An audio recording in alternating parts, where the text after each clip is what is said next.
Bonjour et bienvenue sur le plateau de TV Land, un nouveau plateau tout neuf que nous inaugurons aujourd'hui avec Claude Croissillon. Bonjour Claude. Bonjour.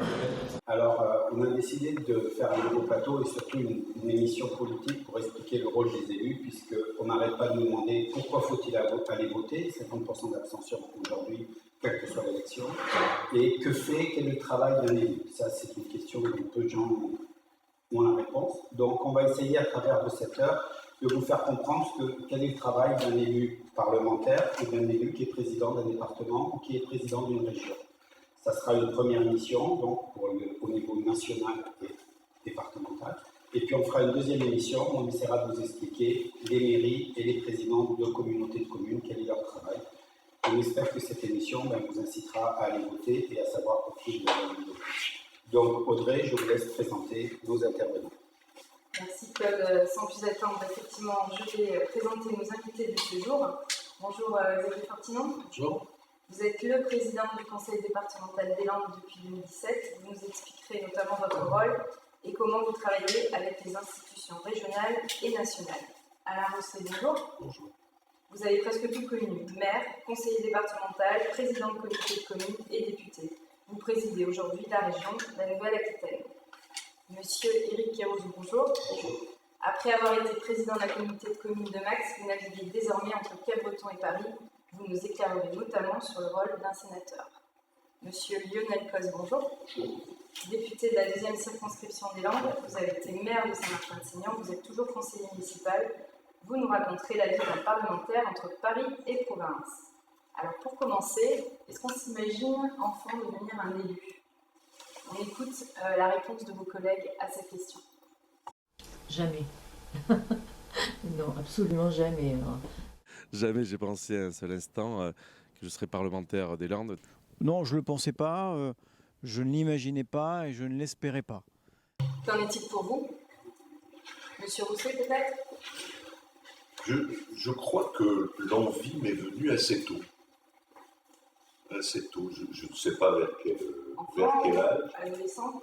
Ouais, plutôt. Vous savez, j'ai vu un jour toutes les usines de mon village dans le forêt fermées. Ça vous laisse quoi ? Ça vous indigne. Et puis je me suis retrouvé longtemps après dans une responsabilité de reconversion industrielle. J'ai réalisé cela il n'y a pas très très longtemps.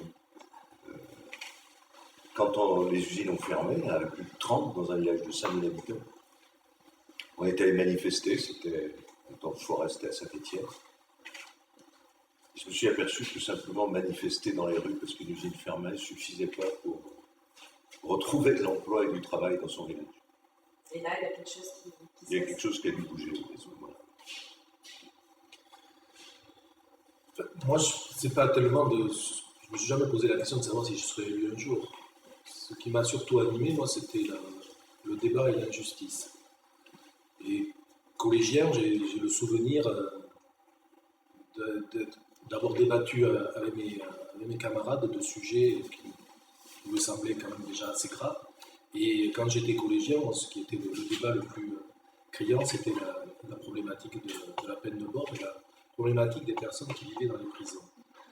Et souvent, j'ai été confronté à déjà des messages très simplistes. On ne va pas payer pour ces gens qui, de toute façon, sont des délinquants, ou de toute façon, il y en a qui méritent pas de vivre. Et c'est des sujets qui m'ont tout de suite interpellé et qui m'ont dit que je m'intéresserais à la chose publique parce que j'avais envie de lutter contre les injustices et contre ces schémas un petit peu simplistes. Donc c'est surtout ça. Et donc c'est vrai que j'étais déjà collégien et lycéen. Et donc je ne m'étais jamais projeté dans l'idée d'être élu. Et après ce sont au fil des rencontres successives qui ont fait que on m'a sollicité pour que je siège dans mon conseil municipal. Et après c'est la vie qui a fait son œuvre.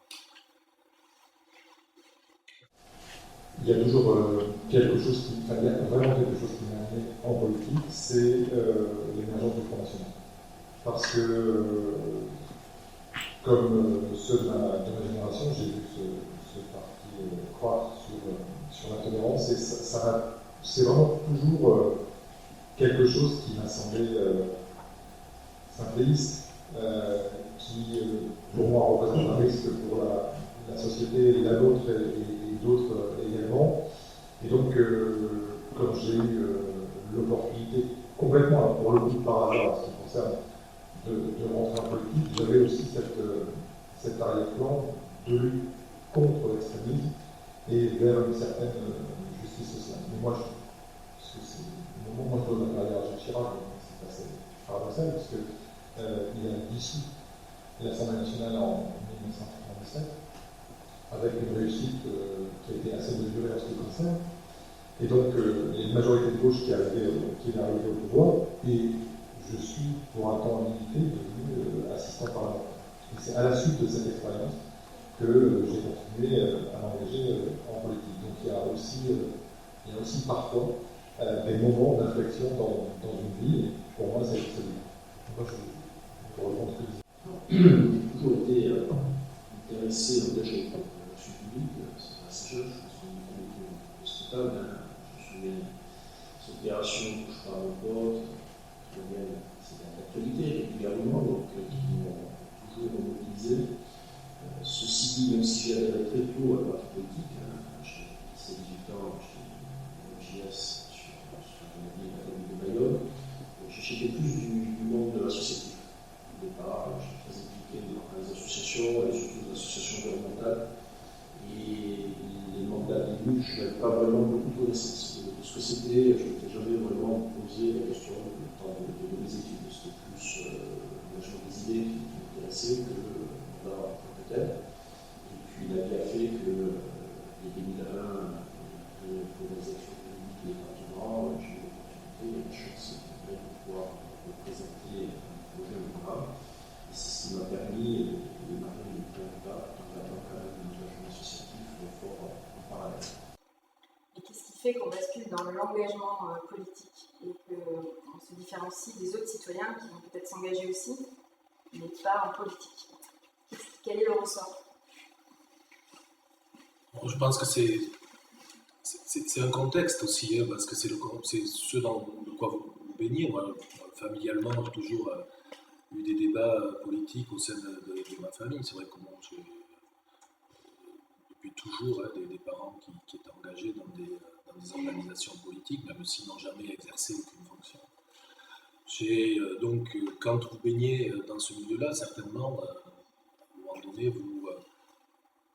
le chemin est plus facile pour aller vers les organisations. C'est vrai que quand on était jeune dans les années 70-80, il semblait peut-être plus naturel de penser qu'on pouvait changer la vie en s'investissant dans un parti politique, même si il faut reconnaître que déjà à cette période-là, ce n'était pas les jeunes qui étaient fervents de toutes les organisations politiques. Mais moi, ça me semblait plus naturel. Et d'autre part, c'est vrai que le débat politique à cette époque avait aussi, je trouve, quand même des vertus importantes. Et c'était là aussi qu'avaient lieu de véritables confrontations idéologiques. Et donc c'est tout naturellement que moi, dès l'âge de 18 ans, je me suis investi au sein du Parti socialiste. Et c'est des convictions auxquelles je suis toujours attaché, parce que j'en fais toujours partie, même aussi.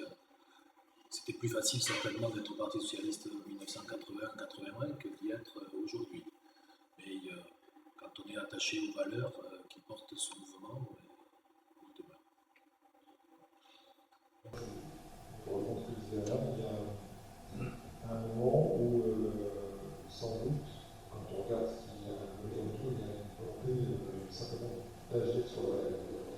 Quand on est élu, quand on est élu local d'abord, je crois que notre perspective, c'est de transformer le lieu dans lequel on vit, de le transformer, de contribuer à la transformation de son territoire, en faisant que celui-ci soit plus en phase avec nos aspirations à nous, et surtout avec celle des citoyens.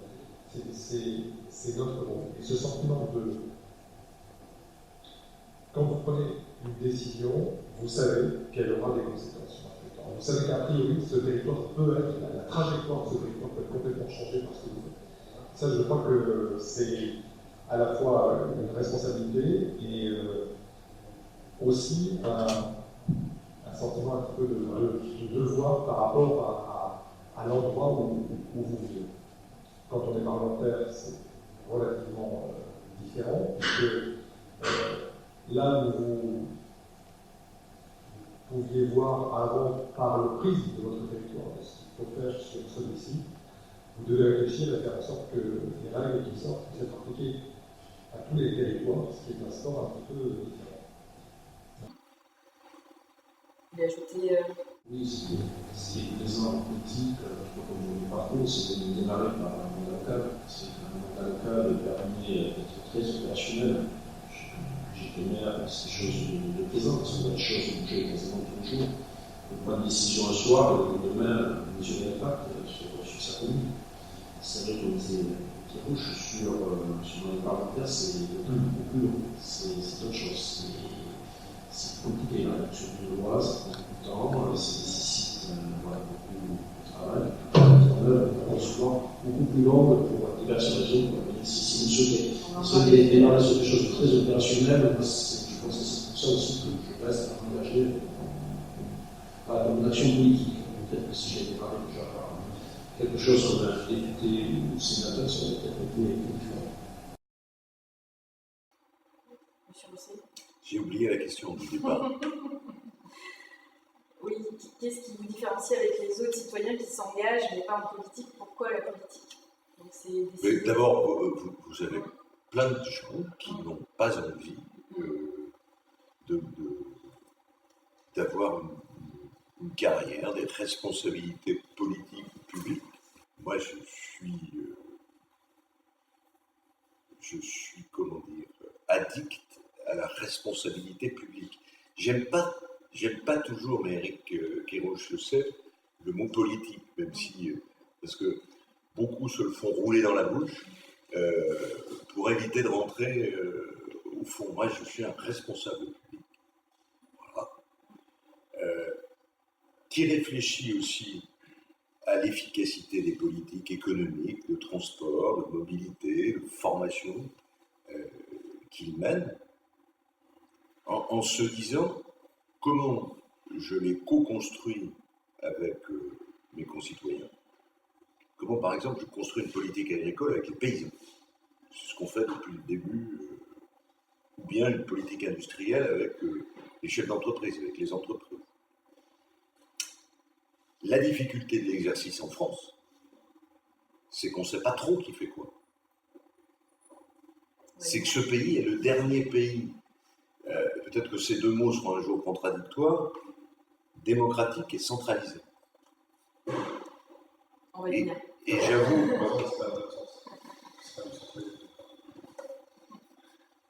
Monsieur le professeur, merci. Et j'avoue que sortant du Congrès des régions, où on a entendu un Premier ministre qui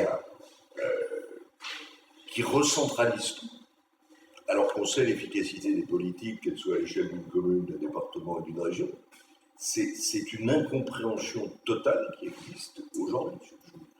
Si vous le voulez bien, on l'abordera dans la dernière partie. Ah oui, c'est essentiel que nos concitoyens sachent qui fait quoi. Donc je botte les fesses à celui qui n'a pas bien fait son celle qui n'a pas bien fait son boulot, et je valorise celui qui a fait. Mais là, vous savez, quand vous coupez un ruban d'une salle des fêtes dans un village, souvent il y a 8 personnes derrière le ruban. Qui est responsable du coup? On ne sait pas qui fait quoi. Et ça, c'est ça qui ne marche pas chez nous. Ok, on va rentrer plus dans les détails par rapport à ce que vous faites aujourd'hui. Oui, parce que parler de nous... Pour comprendre votre travail, on va d'abord écouter vos collègues. J'ai eu l'impression de redevenir entre universitaire et influenceur. Donc, pas du tout le même travail. Vous influencez le travail législatif. Vous veillez aux intérêts de votre département, de votre circonscription auprès du gouvernement. C'est plus facile quand vous êtes dans la majorité, ce qui est mon cas. Et donc, vous travaillez dans l'intérêt de votre petit coin là-bas. Lorsqu'on est maire, on est un peu décideur. Ça va beaucoup plus vite.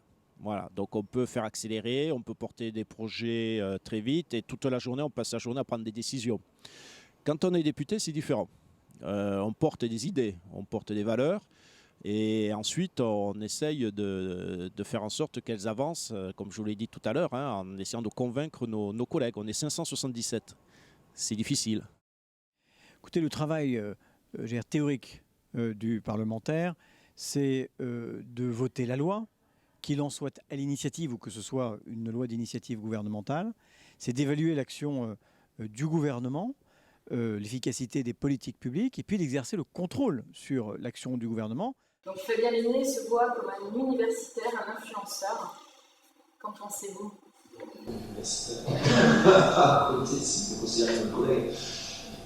Alors, je ne pense pas qu'on puisse comparer. De toute façon, on est tous différents, on a tous une relation différente avec notre mandat d'élu, quel qu'il soit. D'ailleurs, on a tous des choses différentes. Et heureusement, il y a des universitaires sur la politique, chacun apporte son expérience, sa vision. Et on est sauvé en tout, et puis on essaie de faire au mieux, comme le président a dit. L'important, c'est d'être toujours appuyé sur l'action globale et des résultats que l'on volonté. Je vous ai vu tiquer un peu, monsieur Bousset. Non. Non. À un moment donné, c'est le mot mourir. Je ne suis pas sûr qu'il y en a beaucoup à l'Assemblée nationale. Ça, c'est un de nos autres. Il n'y a pas assez de problèmes. Pour être clair, l'Assemblée qui a été élue en 2017 est l'Assemblée de la 5e République. Et je pense que c'est important, ce n'est pas le problème de cette Assemblée, c'est le problème de toutes les assemblées et aussi des assemblées locales. On a, et ça explique une partie de notre changement, on a mis à l'écart, sans s'en rendre compte, sans forcément le penser, une partie de la population qui, de fait, notamment pour les employés, pour les ouvriers, n'est plus représentée. Il en est de même dans l'enseignement supérieur. Il y a une chute brutale de l'ascenseur social. Notre modèle d'éducation nationale centralisée ne fonctionne plus pour l'ascenseur social. Et ça, c'est... Alors, pardon d'avoir un propos très décentralisateur, mais j'observe ça, moi, depuis des années et des années. Il y a 80, plutôt, même avant, le général de Gaulle, en 1968 ou 69, il me rappellera la date précise, fait un discours à Lyon au sortir du mouvement de mai 68. Pour sortir de la crise, je régionalise la France. Il fait la bêtise de vouloir supprimer le Sénat, ce qui le torpille. Mais c'est sa première réponse. Aujourd'hui, ce que l'on attendrait d'un gouvernement très vertical, après le mouvement des Gilets jaunes, parce que le gouvernement ne peut pas tout faire, peu importe sa sensibilité, comment peut-on gérer des pistes cyclables de Paris? Comment peut-on gérer des PME, des actions auprès des PME? La réhabilitation de nos petites lignes ferroviaires, enfin, ça n'a pas de sens. Ça n'a pas de sens. Et aujourd'hui, on a l'impression que les politiques, progressivement, sont pris dans un système technocratique national. Parce qu'il faut bien le dire, il y a une suradministration, même s'il y a une attrition des personnels administratifs au niveau de Paris. C'est incroyable quand vous comparez Bruxelles, le service économique, le Bercy de Bruxelles et le Bercy de Bercy. Je crois que ça va de 1 à 10 le nombre de hauts fonctionnaires. Et comment changer ça? On a un problème avec notre... je veux dire des entreprises, on a un problème avec notre régime. Et le problème qu'on a, et en même temps les Français aiment beaucoup, et s'y attachent beaucoup, c'est l'élection du président au suffrage universel, parce que c'est comme si cette élection était la clé de toutes les autres. Et elle suffit d'ailleurs pour les Français. Il y a une participation qui est environ 80% pour le président de la République, et puis quelques semaines après, il n'y a plus que la moitié des Français qui participent parce qu'ils pensent que le travail est fait. Et ceux qui n'ont pas voté pour celui qui ne se sentent pas concernés. Donc on a une concentration excessive du pouvoir à Paris, mon sens, démesuré. On a un Parlement, Assemblée nationale, etc., qui est beaucoup trop faible comparé aux autres démocraties occidentales. Nous avons un vrai problème en matière. Et puis, on a, on voit Alain, et je pense que vous avez lu de la même façon, on n'a pas de confiance dans les territoires. Et cette confiance fait défaut parce que tout se passe comme si la quintessence de l'intelligence était concentrée à Paris. C'est pas du tout pareil en Allemagne. Et en fait, maintenant, pour prendre l'image, vous avez une espèce de ville où vous avez une pire, une grosse tête, c'est l'administration centrale, avec des toutes petites tentacules parce qu'ils n'arrivent pas à pénétrer dans les territoires. Et ça, pour moi, c'est un problème essentiel sur lequel nous devrions travailler. Il y a cette contradiction auxquelles les Français ont du mal à répondre et auxquelles les acteurs publics, selon les rôles qu'ils jouent, ont aussi des fois du mal à répondre. Parce que selon qu'un jour ils président d'exécutif local, ils sont élus locaux, ou demain ils se retrouvent parlementaires ou ministres, parfois, comme ce ne sont pas quand même tous des personnes qui ont des doublements de la personnalité, ils ont du mal des fois à bien garder la cohérence dans leur discours et dans leurs actions. Les Français sont très attachés à l'égalité républicaine. Et c'est vrai qu'une des spécificités de ce pays, c'est quand même la République, une et indivisible, et que l'on doit pouvoir conjuguer avec une décentralisation beaucoup plus importante que elle l'a été. Le premier mouvement de 82 a été un mouvement qu'on pouvait assimiler à une petite révolution culturelle en France, parce que ça a été quand même très important. Mais on a les autres actes de la décentralisation n'ont été plutôt que des actes de recentralisation plutôt que des actes de décentralisation. Et donc on n'est pas arrivé à l'aboutissement qui permettrait d'avoir à la fois les vertus de la République, avec dans certains domaines, moi je suis très attaché à ce qui est quand même encore un pouvoir central, et sur un certain nombre de domaines où on voit que l'agilité est plus forte quand la décision vient du terrain, où on puisse donc coupler ces deux éléments. C'est vrai qu'on a beaucoup de mal, et aujourd'hui, et là je suis tout à fait d'accord avec Alain Rousset, le discours quand même du Premier ministre à Bordeaux, où on aurait pu penser qu'il allait être l'expression d'une prise de conscience, suite quand même au mouvement qu'on a connu à l'automne et à l'hiver dernier.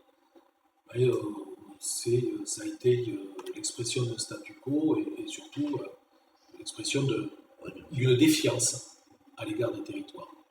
Et c'est ça qui peut paraître un peu surprenant, mais les mêmes qui tenaient un discours décentralisateur quand ils étaient dans l'opposition, aujourd'hui c'est en ce sens que je vous dis que selon les moments de l'histoire, on a parfois des prises de position qui peuvent être différentes. C'est pour ça qu'il ne faut pas rentrer au gouvernement.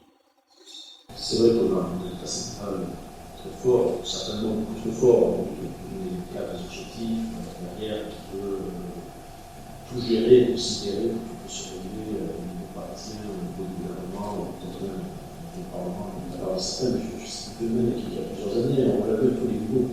Moi j'ai été maire, c'était de nombreuses années, régulièrement, je souhaitais des réformes, quel que soit le gouvernement, ça passe à l'ICACO, ça passe aux régions. On a ce phénomène de toujours transférer vers les niveaux supérieurs, transférer au niveau inférieur. Ça, on l'a vu par le secteur français, c'est comme ça, aujourd'hui, les maires qui ne peuvent plus être maires, pourquoi ils ne peuvent plus être maires? Parce qu'aujourd'hui, dans certaines petites communes, vous savez, vous êtes souvent embêtés au point de voisinage, des chiens, etc. Dans une petite commune, vous n'avez plus la capacité d'être maître d'ouvrage et de porter un projet pour votre commune, aussi simplement passer par un interco, ceci est valorisant, ça pose des difficultés. Mais tous ces transferts systématiques de compétences, on n'a pas su organiser pour faire en sorte qu'à tous les niveaux, on puisse continuer à porter les politiques et la famille. Mais je veux dire, c'est pas nouveau, ça a toujours été au moins la centralisation.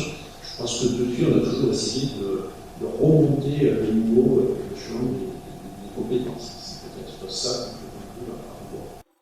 Ça s'appelle la subsidiarité. Je crois qu'il faut que c'était la proposition du président du Sénat, d'ailleurs Gérard Archer, au Congrès des régions de France, de dire, bon, bah, puisqu'on est en face d'un gouvernement qui remonte tout, mettons-nous d'accord, département, région, commune, pour faire une proposition. J'avais essayé de le faire lorsque je présidais l'Association des régions de France, c'est pas simple. C'est pas simple, parce que vous avez raison aussi de noter qu'un certain nombre d'élus n'ont pas envie de se confronter simplement au fait de dire non quand on vient proposer quelque chose. Et vous avez ce paradoxe qui peut être un peu le syndrome de Stockholm. Je ne sais pas si vous voyez ce que c'est, le syndrome de Stockholm. À la fois, c'est celui qui est otage, il fait un transfert sur son ravisseur. Et il y a cette ambivalence. Alors, prenons deux exemples. Le mot égalité que Xavier Fortinon évoque. Mona Ozouf, qui est à la fois une historienne et philosophe, a bien écrit sur l'utilisation de ce mot dans le langage politique. Le monde politique français, une fois qu'il a prononcé le mot égalité, pense qu'il a fait l'égalité. Sauf que, regardez aujourd'hui, il y a des sécheresses énormes en Corrèze et en Creuse, moins dans les Landes et au Pays Basque. Ça veut dire quoi l'égalité pour les paysans et les éleveurs, hein? Et ce thème de l'égalité, prenons un autre exemple.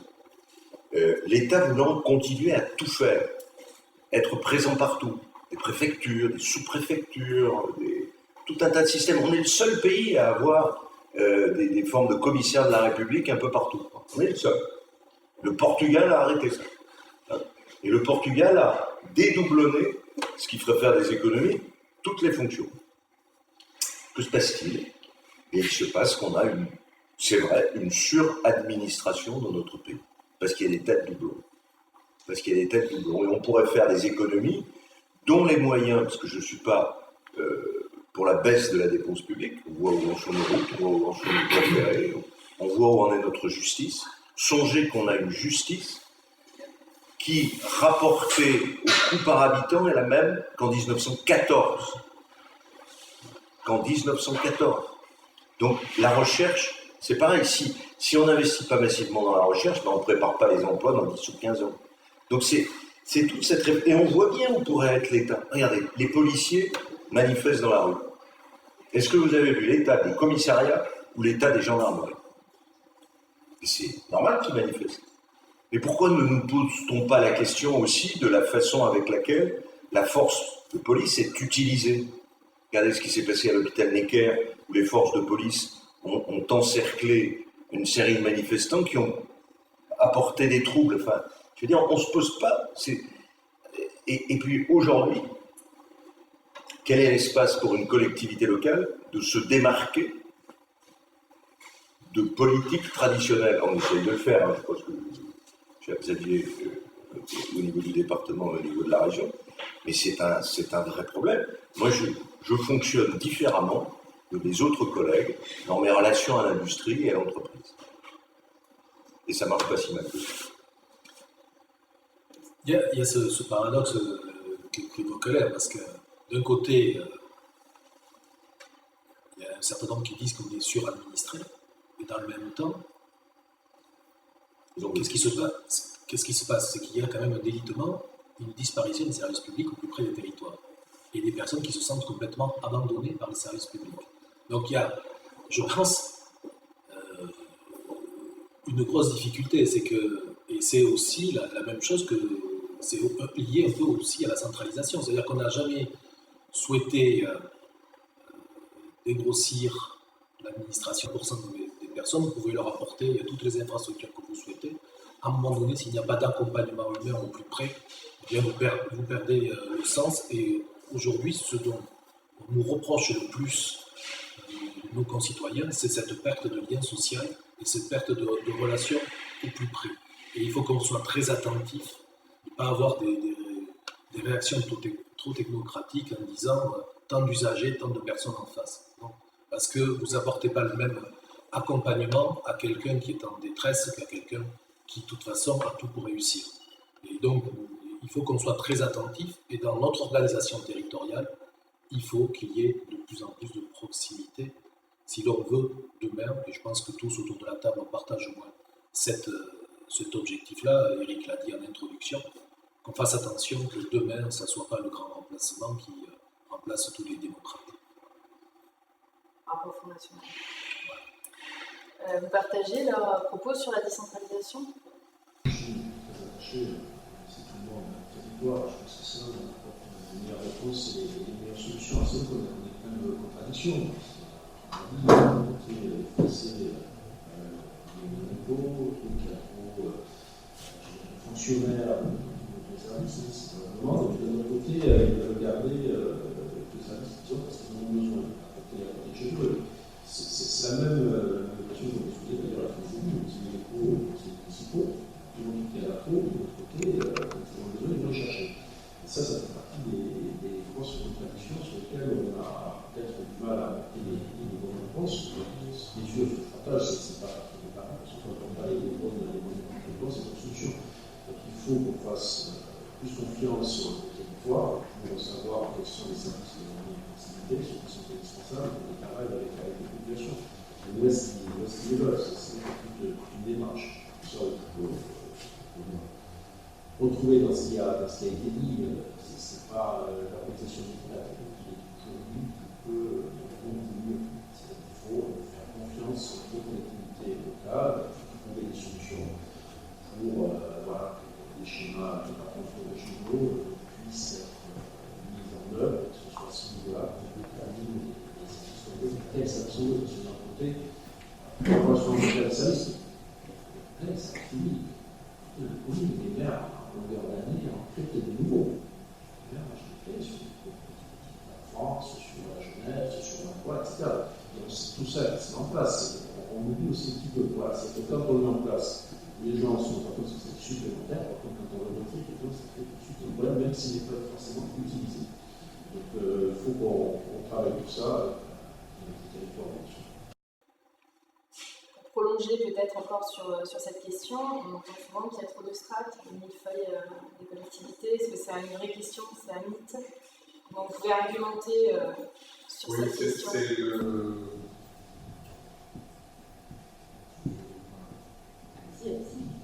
Pour moi, ça n'a pas de sens. Cette question n'a pas de sens. Ça fait partie du discours de l'unité de commerce. Voilà. Pas parce qu'il suffit de se comparer aux autres pays. Et en gros, on va le dire différemment, quand on regarde les pays plus développés en Europe, même ceux qui sont rentrés tardivement dans l'Union européenne, ils ont 3 strates. Ils ont une strate régionale parce que c'est une strate d'orientation, c'est une strate d'impulsion.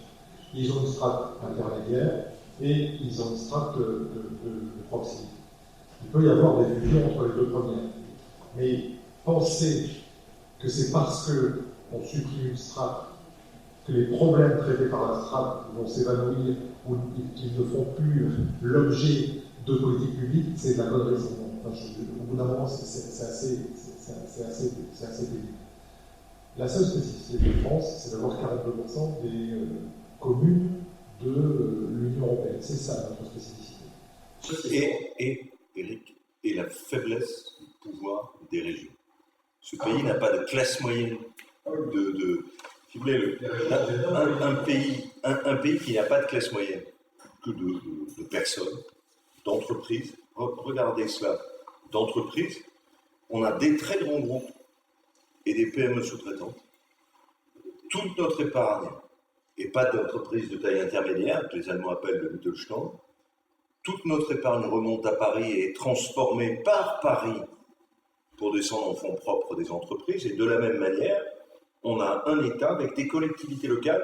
Alors, on a commencé à faire bouger les choses sous le quinquennat de François Hollande, mais dans tous les pays d'Europe, et je ne prêche pas simplement pour ma paroisse, le poids, la puissance des régions, notamment sur le développement économique, mais aussi pour la gestion de l'éducation et de la santé, avec des résultats spectaculaires, même dans les pays d'Europe du Nord.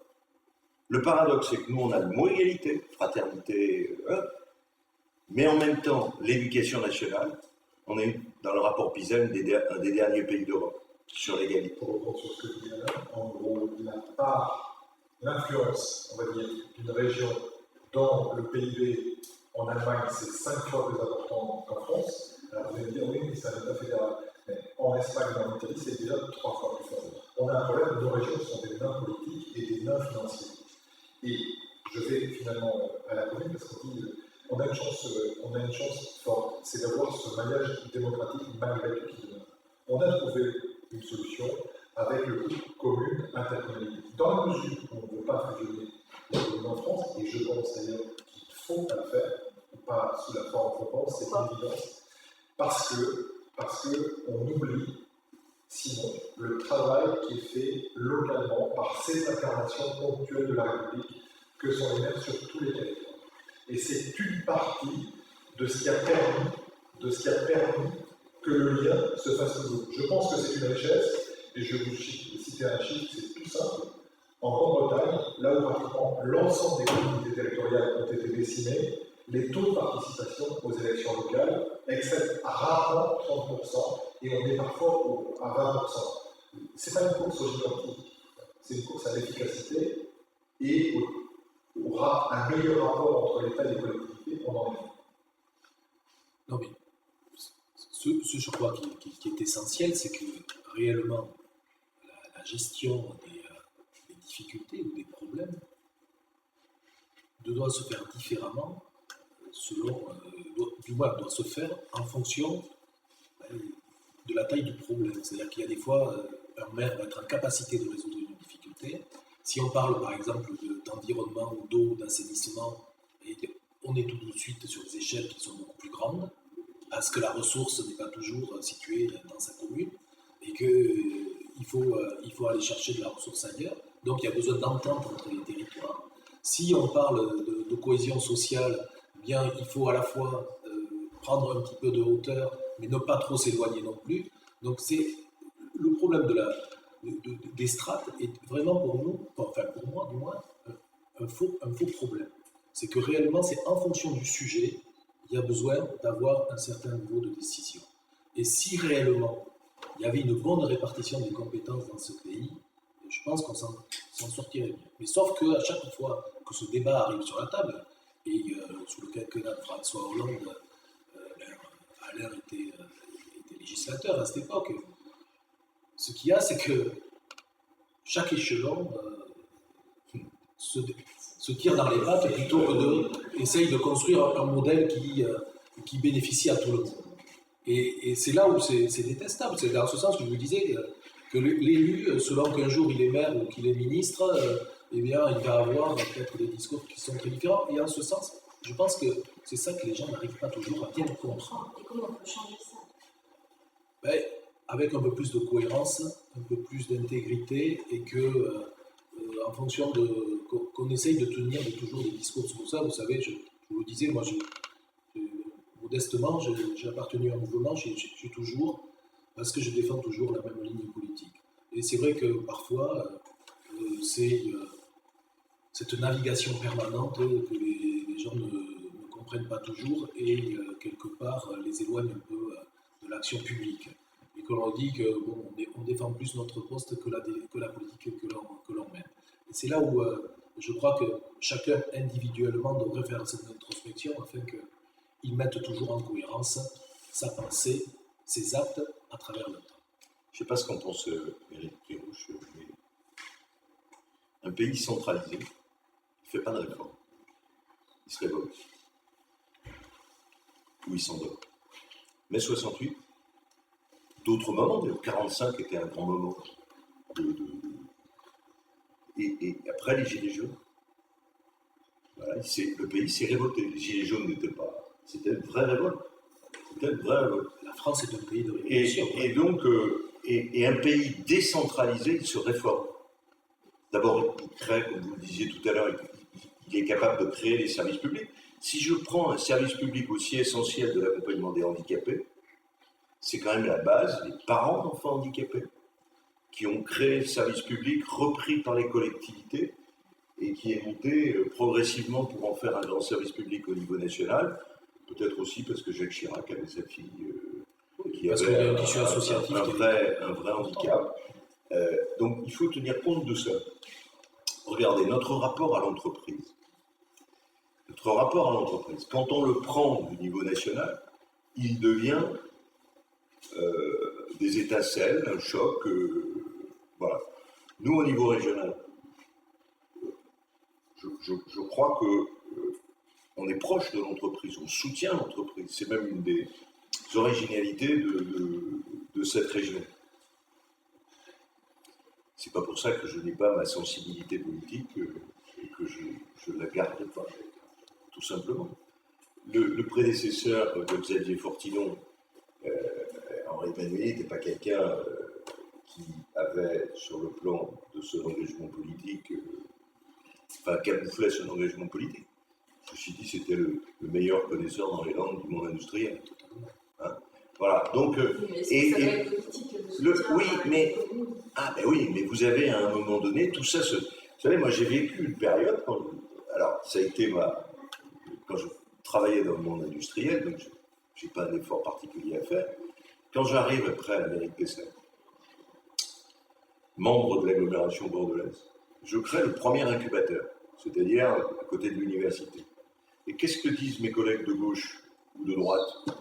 Mais les entreprises, on n'a pas besoin de les accompagner. Or, en fait, on s'aperçoit aujourd'hui, et d'ailleurs plus les gens de droite que les gens de gauche. Hein, d'une certaine manière, c'était l'époque où on lançait les startups, on créait le CICR, l'aide à la recherche pour les entreprises, qui s'est créé sous Jospin, d'ailleurs, sous Lionel Jospin. Mais il y avait cette idée qu'il fallait séparer le monde public et le monde privé. On s'aperçoit aujourd'hui qu'il faut désisoler tout le monde. Vous avez vu le suicide de cette directrice d'école. C'est pas vraisemblablement pas simplement un problème financier. Moi, je ne comprends pas comment le DAZEN de ce département ne réunit pas régulièrement les directeurs ou directrices d'école. C'est un problème de management aussi. Il faut qu'on se prenne en charge aussi. Moi, je le dis à mes collègues, moi je réclame une décentralisation radicale pour être le vrai patron. Pour être le vrai patron, le vrai responsable. Et si on doit venir manifester devant ma porte, c'est que j'aurai gagné. Je vais vous recentrer sur votre rôle. Vous parlez de décision. On parle que de ça. De comment vous élaborez vos lois ou projets. Comment ça se passe? Monsieur Cos, peut-être. Si le gouvernement propose un sujet, c'est ça, et ensuite on a aussi possibilité à travers les groupes politiques de faire des propositions de loi sur d'autres thématiques qui sont votées par les parlementaires, qui peuvent être mis à l'ordre du jour. Voilà. Et le rôle des parlementaires, ce qu'on fait, c'est d'essayer d'enrichir le plus possible ces projets de loi qui sont en relation avec les élections du Sénat qui va arriver en novembre à l'Assemblée nationale, soit régionale, de Charente. On essaye de voir dans ce qui est proposé comment on peut le faire évoluer, voir supprimer des choses qui ne vont pas dans le bon sens. Voilà, c'est en permanence un lien entre les relations qu'on peut avoir avec nos collègues parlementaires, entre le ministère et les ministères qui en charge le sujet et les acteurs du territoire. Voilà, ça prend plusieurs semaines, plusieurs mois. Oui, ça c'est je vous laisse la présentation du modèle théorique. Donc qu'est-ce qui se passe? Il y a un président qui est élu sur un programme et qui, le plus vite possible, parce que c'est un quinquennat, tente de mettre ses volontés en musique. En soi, c'est pas un vrai problème, ce qui fait que essentiellement, ce sont des projets du gouvernement qui nous sont proposés. Qu'est-ce qui ne va pas? Ce qui ne va pas, c'est qu'on n'a pas, et c'est une culture française. Le Parlement est faible. On n'a pas de culture parlementaire en France. Elle est faible quand on la compare à ce qui existe en Allemagne, ou quand on la compare à ce qui existe en Grande-Bretagne. Ça se voit un petit peu d'ailleurs en ce moment. Le Parlement n'a pas les moyens de l'euro parce qu'il n'a pas assez de moyens. Lionel, il a de collaborateurs parlementaires, mais on peut en avoir en ce qui nous concerne jusqu'à 4. Et avec l'enveloppe qui vous est allouée, on n'a pas. Moi, j'en ai 2,5. Les Français vont vous dire, mais c'est largement assez. Non, pourquoi? Parce que par exemple, en moyenne, quand on est aux États-Unis, on a 15 collaborateurs. Et pourquoi faire? Tout simplement pour qu'on puisse livrer une expertise qui est différente de celle des administrations centrales. Pour qu'on puisse, comme on dit maintenant, challenger le gouvernement. Et on n'a pas ces moyens-là. Et c'est regrettable. Ce n'est pas le fait de ce pouvoir, même s'il y a une plus grande concentration par rapport au président de la République actuellement. On a un problème culturel parce que l'État central est fort, le Parlement est considéré à la marge, la justice est déconsidérée, c'est un autre problème français, et les territoires sont mis à part. Donc on a vraiment un système qui est trop bloqué, sur lequel je pense qu'il est important de revenir parce qu'il ne correspond plus par ailleurs aux attentes de nos citoyens. Je crois qu'on est en train de vivre depuis quelques années, c'est pas quelque chose de très récent, un changement profond de l'approche que peuvent avoir les élus de leur propre action.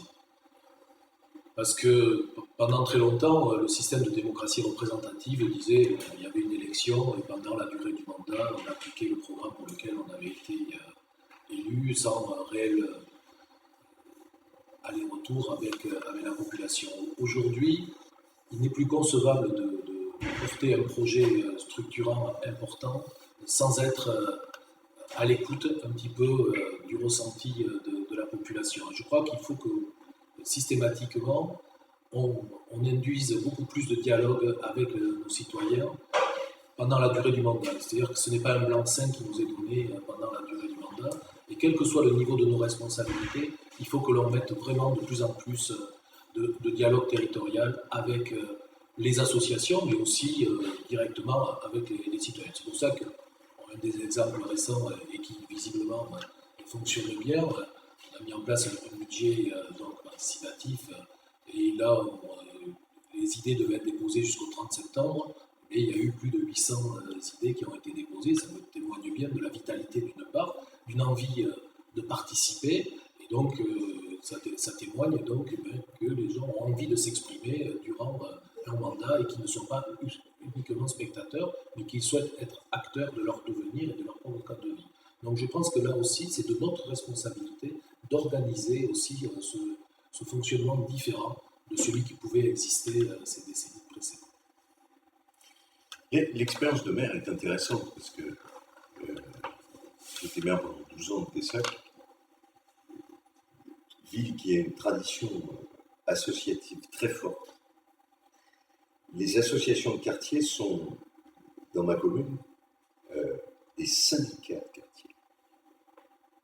Et tous les ans, vous passez au jet, si j'ose dire, le maire devant l'association de quartier en démocratie quasi directe.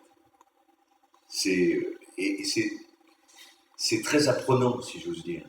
Donc moi, je suis un peu attaché à ce modèle pour avoir été maire de cette commune et avoir d'ailleurs remporté l'élection parce que je ramenais ce pouvoir auprès des concitoyens. Comment se prend la décision régionale? Je rappelle avec les compétences développement économique, recherche, formation des demandeurs d'emploi, mobilité, construction des lycées comme le département, la construction des collèges. Ce que nous essayons de faire avant le passage à l'Assemblée régionale, c'est pas le président, là, il faut qu'il y ait un texte qui soit pris par l'Assemblée. Il y a un système de co-construction. Sur l'agriculture, par exemple. Bon, la région gère à la fois un budget agricole important et gère des crédits européens importants, que le Premier ministre vient de nous piquer là. Enfin, la région, mardi, c'est pas rien, a perdu sur les 2,6 milliards d'euros d'argent européen, en a perdu à partir de 2022 1,1 milliard. 1,1 milliard pour la transition agroécologique. Je ne sais pas si vous mesurez, je n'y croyais pas moi-même. Bon. Comment fait-on? On travaille avec la profession agricole. On élabore avec la profession agricole la politique que l'on présente ensuite à l'Assemblée plénière, en différenciant, parce qu'aujourd'hui, je parlais de problème de sécheresse, on va participer au financement du transport du foin qui est en excès sur le sud, vers les territoires qui sont en sécheresse du nord et de l'est de la région. Tout ça, ça se prépare avec les agriculteurs. Il en est de même pour la politique industrielle, il en est de même pour la politique de formation, par exemple. On est en train d'expérimenter sur 2 territoires, le Longonais et le Marmandais, l'association des demandeurs d'emploi à la stratégie de retour à l'emploi. Parce qu'on s'était aperçu qu'on mettait tous nos collaborateurs, le Pôle emploi de la région, etc., les chefs d'entreprise, sur une stratégie de retour à l'emploi. On avait oublié de parler aux principaux intéressés qui étaient les chômeurs. Donc vous êtes certain que les décisions que vous prenez sont adaptées et seront efficaces? Et elles seront, le cas échéant, à la différence d'une loi qui ne peut pas être revue tous les ans, avec en plus la faiblesse, je parle devant 2 parlementaires, moi qui suis juriste, c'est vrai que la faiblesse de la France, c'est qu'on légifère sur tout, même sur la composition d'un conseil d'administration. Enfin, peut-être que les 2/3 des lois sont plutôt des décrets, c'est-à-dire le niveau hiérarchique en dessous, que une réelle œuvre législative. Ce qui se passe sur le problème de la paternité ou de la maternité aujourd'hui est sûrement une loi, c'est un vrai changement. Mais le reste, c'est assez incroyable. Donc, il faut qu'on simplifie tout ça. Non. Par rapport à votre question qui est importante, sur savoir l'efficacité des décisions que l'on prend, est-ce qu'on juge que c'est une bonne décision et qu'elles vont avoir les effets qu'on espère? On serait les seuls acteurs d'une politique, on pourrait peut-être faire ce lien. Mais comme on l'a débattu pas mal ce matin, on voit qu'il y a beaucoup d'acteurs très différents. Si on parle de la politique de l'insertion, par exemple, on est de nombreux acteurs à intervenir sur la politique de l'insertion. Et donc, on peut avoir tous pris des décisions en la matière et on ne sera pas capable de mesurer l'efficacité réelle parce que c'est un enchevêtrement d'acteurs et de prises de décision qui ne vont pas toutes toujours dans le même sens. On parlait de handicap tout à l'heure, c'est pareil, la gestion de la maison hollandaise du handicap, c'est partage État-département. Pour le RSA, c'est pareil, vous avez la CAF, l'État, les départements. C'est-à-dire qu'aujourd'hui, il y a une telle illisibilité, même pour les acteurs qui sont amenés à décider, qu'on s'imagine, pour celui qui bénéficie des actions ou des soutiens, ça doit être complètement incompréhensible. Et pour ça que souvent, il y a cet éloignement aussi. C'est-à-dire que moi, ce qui me frappe le plus aujourd'hui, c'est que les personnes que, sur un département, on soutient de façon la plus importante, c'est-à-dire les gens les plus fragiles, les plus vulnérables. Et aujourd'hui, c'est ceux qui participent le moins à l'action publique. C'est ceux qui vont participer le moins au vote. C'est ceux qui, parfois, quand ils vont participer, malheureusement, peuvent avoir des votes les plus en écart avec la situation qu'ils vivent au quotidien. Et c'est moi ce qui... J'aimerais être en capacité de retrouver l'écoute de toutes ces personnes qu'on soutient au quotidien, parce que quelque part aussi, c'est une façon de sauver la démocratie. Monsieur Cos, peut-être, vous voulez répondre à tout ça? Sur l'efficacité d'une loi, d'être dans la certitude que ça sera utile aux Français? Pas toujours la certitude, le doute, le récit, il ne faut pas trop de certitude et trop d'arrogance, c'est assez compliqué bien entendu parce que cette ligne, il y a plusieurs lignes, plusieurs échelons, tout le monde s'occupe un petit peu de tout. Derrière, je partage complètement sur chaque amendement, souvent avec mon collègue qui est consiste, mais qu'après probablement on va aller trop loin parce qu'il y a une défiance. Une défiance avec la direction centrale, parce que si on n'est pas dans la loi, qui nous dit que demain les conseils d'administration seront composés avec tel ou tel ou tel. Bon, voilà. Donc à partir du moment où on se fait plus confiance, forcément on en arrive à ce qui peut se trouver comme des actions. C'est ce qui à tous les niveaux. J'ai vécu maire, président d'interco, conseiller général, je veux dire, à tous les niveaux, j'ai toujours entendu des difficultés de relation avec les autres échelons des collectivités. Et chacun, on ne partage pas forcément toujours. C'est très difficile de dire on parle de développement économique. Je crois qu'il faut que les régions aient un développement économique. D'un côté, il y a la mobilité, peut-être le département, quand on fait des zones d'activité à 50 seniors, c'est pas du Bordeaux qu'on la connaît, qu'on la maîtrise. Quand on parle de mobilité cyclable, je dis que chez Marc Michelot, de mobilité cyclable, d'un côté, j'ai aussi des projets sur mon territoire, il faut qu'on arrive à travailler tout ça en coopération. Pas assez. Je sais pas, on pourra en parler. Non, mais il faut tout ça pour dire. Parce que là, on a un débat sur la mobilité. On a eu à faire la Guadeloupe, entre régions, interco. Je pense que c'est bien d'avoir ces bilans comme ça, bien les définir, parce que quelque part, on a toujours la vision stratégique sur l'ensemble des territoires. Alors, il faut tout à fait région, etc. Ça, c'est autre chose, ça peut se faire aussi. Mais derrière, l'intercommunalité est un bon échelon aussi, peut-être pas suffisant, parce qu'on va bien sur notre territoire ici, la mobilité peut faire bien entre le Max, le Seigneur, le droit de la convention de l'UNES. On va au-delà même de l'intercommunalité. C'est quand même assez difficile, et chaque fois on se replie, on a tendance à se sur soi-même, on a peur que l'autre voisin ne nous pique plus, ou ne partage pas forcément la même vision. C'est très français, je pourrais peut-être avoir ce genre de défaut aussi, parce que dès que l'interco arrive, me dit je fais pas ça, je la commune, que j'ai bien, j'ai pas envie que ce soit comme ça, je m'en dis comme. Voilà, on est toujours vigilant, on est toujours un peu surpris. Alors, quelle est la réponse à tout ça? C'est qu'il faut qu'on prenne confiance, il faut qu'on éclaircisse, je suis totalement d'accord, effectivement, les compétences au bon niveau. Le bon niveau, ça peut être différent d'un territoire à d'autres bassins de vie. Et ça, on a un gros travail à faire, ça concerne tous les écoles, tous les niveaux. Et pour l'instant, je reconnais que tant que je fais de la politique, j'ai bien de penser à apporter une bonne réponse. Très bien. Donc, on peut peut-être conclure cette émission. J'ai peut-être une dernière question. On a évoqué au début de l'émission la source de votre engagement et tous ces quelques années d'expérience aujourd'hui. Comment vous faites pour la conserver? J'ai entendu parler d'injustice, peut-être un engagement plus politisé par rapport à un parti, contre un parti. Qu'est-ce qui fait qu'on arrive à garder on est autour de la table. Autour de la table, d'abord passionné, et ensuite, je crois qu'on est choqué par l'injustice. Après, comment on le décline sur l'engagement politique? Qu'est-ce qu'on observe dans notre pays? C'est qu'on est rentré plus ou moins, quels que soient les gouvernements, dans un schéma de pensée unique,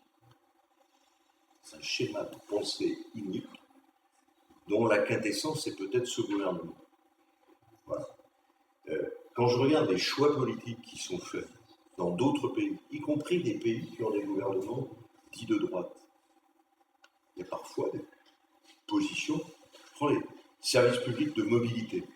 Vous évoquiez la mobilité. L'Allemagne, gouvernement de droite, elle intervient 2 fois plus que la France pour réparer ses voies ferroviaires. L'Angleterre, de droite, intervient 2 fois plus que la France pour réparer son réseau routier. Donc, moi, j'ai pas, vous avez raison de le dire, moi, j'ai pas de certitude, j'ai des valeurs, je suis choqué par l'injustice. Ce qui me choque le plus aujourd'hui, c'est qu'il y a de moins en moins d'ascenseur social. Une société qui n'a pas d'ascenseur social, à un moment donné, elle explose.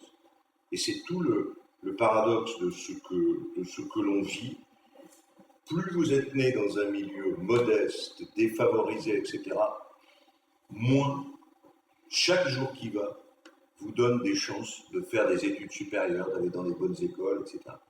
Et ça, il faut bien sûr que la gauche s'y interroge, mais il faut que tout le monde s'y interroge, parce qu'une société qui ne respire pas, qui n'organise pas de l'espérance pour ses propres enfants, une société qui, à un moment donné, soit bascule dans l'extrémisme d'extrême droite ou d'extrême gauche, soit alors reste chez elle plutôt que de voter, et ce qui est la pire des choses. Donc, voilà. Enfin, Je veux dire que les raisons qui m'ont poussé à m'engager il y a maintenant les 30 ans sont identiques. C'est-à-dire que pour moi, ça n'a pas changé. Je suis avant tout, parce que vous avez posé la question de savoir si un jour on avait pensé qu'on allait être élu. Je suis avant tout un militant. Et même quand je suis élu, je suis avant tout un militant. Et parce que c'est ce qui m'a poussé à donner, et c'est toujours ce qui m'anime le matin quand je me lève, et de faire. Il y avait un slogan qui était cher au mouvement auquel j'appartiens, qui s'appelait changer la vie. Moi, quand je me lève le matin, c'est pour faire changer la vie de mes concitoyens. Et ceux qui me frappent le plus aujourd'hui, c'est la défiance à l'encontre des décideurs publics, parce qu'ils ne croient plus à la sincérité de notre engagement et de notre militantisme. Et c'est ça que, si aujourd'hui, qui me pousse à continuer, c'est parce que j'ai envie de les convaincre de notre sincérité et que réellement on est là pour changer le monde. Et que même si parfois ils ne le perçoivent peut-être pas, mais on continuera quand même le combat.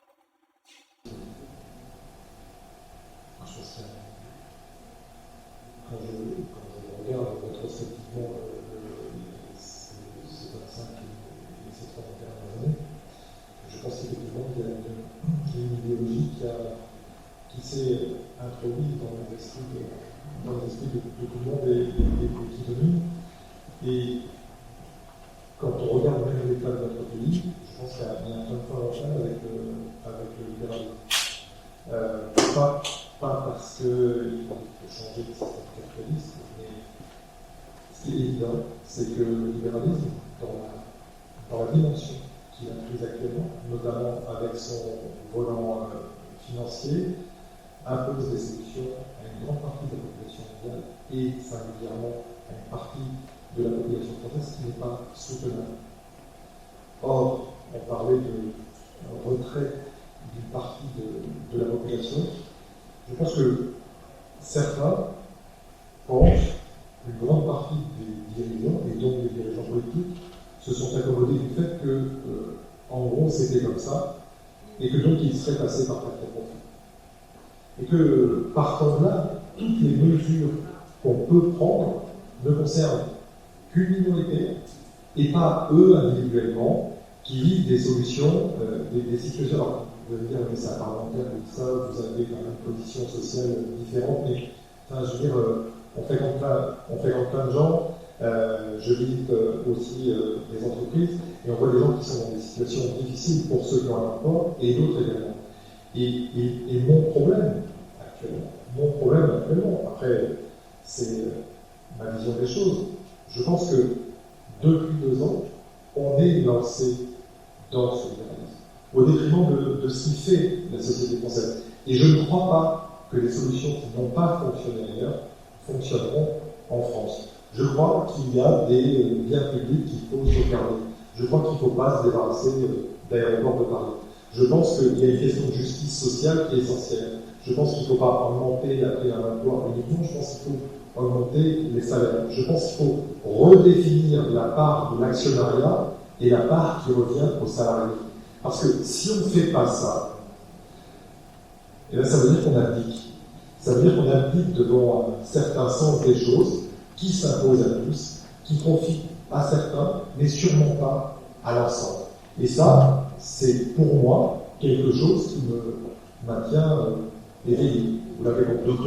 D'autant, Éric, dans ce que vient de dire Éric, on a démontré en Aquitaine, à travers la notion d'usine du futur, que moi je repense l'usine, que la source première de la compétitivité d'une usine, c'est les gens qui travaillent dans l'usine. C'est le facteur humain. Une Écosse, peut-être pour terminer. Moi, j'ai toujours été élevé dans certains combats. Je suis né le plus jeune sur le Larzac avec mes parents qui m'ont amené, je n'ai à peine de naître. Je passais le week-end avec mes parents à Toulouse sur des employés qui organisaient pour faire des hommes, etc. J'ai toujours eu cette sensibilité.